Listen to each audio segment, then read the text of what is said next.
تازہ ترین ویڈیوز کے لیے چینل کو سبسکرائب کر کے بیل آئیکن اور آل نوٹیفیکیشن پر کلک کریں تاکہ آپ کو ملے ہر اپڈیٹ سب سے پہلے۔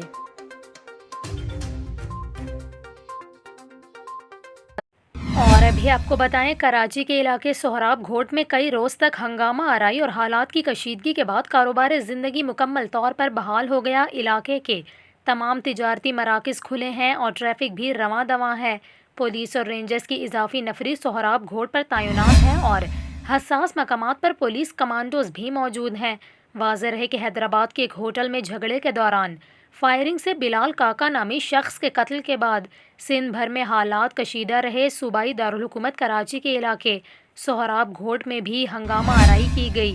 شرپسندوں کی فائرنگ سے 4 راہگیر زخمی، جن میں سے 2 زخمی دوران علاج اسپتال میں جاں بحق ہو گئے۔ پولیس نے 2 روز کے اندر ہنگامہ آرائی میں ملوث 40 سے زائد افراد کو پکڑا ہے، جبکہ 4 مقدمات بھی درج کیے گئے ہیں۔